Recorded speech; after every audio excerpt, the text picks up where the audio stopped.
And let's talk to the man right now. Donald Trump joins us by phone. Mr. Trump, good morning to you. Good morning. Let me talk to you about Corey Lewandowski. This is a guy who's been given an awful lot of credit for getting you where you are right now with your hands on the Republican nomination. He's credited with this whole strategy of let Trump be Trump. You were on this show during a time when he was under fire for this assault charge. You said, I am loyal to this guy. He's got a family. I stick with my people. What do you want to see me do? Discard him?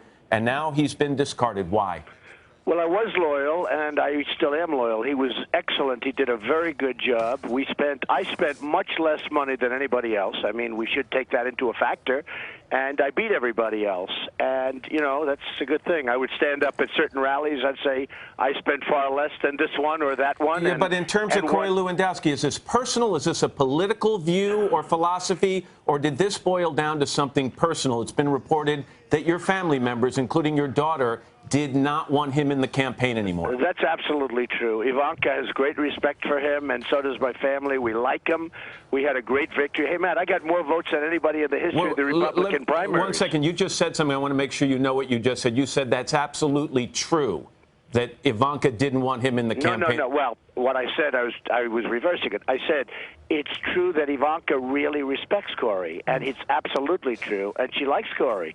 And I read all these reports about the children and about, you know, all of this. It's all nonsense. It's absolute nonsense. But Donald, it sounds like you're saying everything's great with Corey, and yet the undeniable fact is that Corey has been fired from your campaign. No, we're going Why? in a different direction because this is now different. The primaries, I ran them very lean. I spent very little money. I won in landslides, biggest vote in history, and won in landslides, and Corey was absolutely perfect for that. We have, to this day, you saw his interviews yesterday, we have a great relationship, but we're going in a different direction. Corey is excellent. I mentioned he's the guy who really believed in let Trump be Trump, let him go out there and speak his mind, and that got you a lot of success during the primaries. Does this signal with him out that you're not going to do the let Trump be Trump anymore, that you're going to change your tone for the general election? I don't think so, Matt. I think I have to be who I am. I don't want to be a phony like a Hillary Clinton where she reads stuff that's written up by high-priced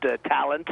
I don't want to be that. I want to be what I am. And new polls just came out, and I'm right there. I'm right, you know, with the horrible few weeks I have from the press. I mean, the press is treating me unbelievably unfairly.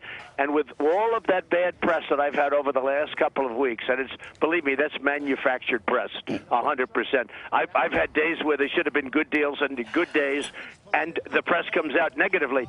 With all of the press, I'm right there in the poll. CNN just announced the poll. I'm right there. Pennsylvania, Ohio, we're practically even. We just mentioned those, and they're dead heat. Ohio, in fact, is tied. But let's talk about another measure of the last month that you've had, and that is campaign fundraising. The FEC, these federal disclosure forms came out and show you with the $1.3 million raised on hand, compared to $42 million in Hillary Clinton's war chest. Now, you understand money, the importance of money. It helps you mount a professional campaign, and it's a sign of whether people are supporting you. So how do you explain those lackluster results? Okay, let me just tell you this. I understand money better than anybody. I understand it far better than Hillary, and I'm way up on the economy when it comes to questions on the economy. But we have a party that, I mean, I'm having more difficulty, frankly, with some of the people in the party than I have with the Democrats, because they don't want to come on. They will probably eventually come on.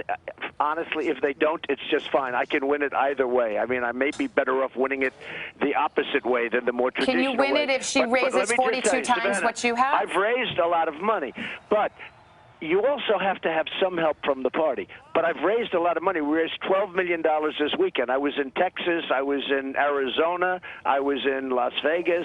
We raised a lot of money this weekend. I made like 4 or 5 stops, and I'm raising that money for the party. Now, well, you if it gets to a point, Matt, excuse me, if it gets to a point, what I'll do is just do what I did in the primaries. I spent $55 million of my own money to win the primaries, 55.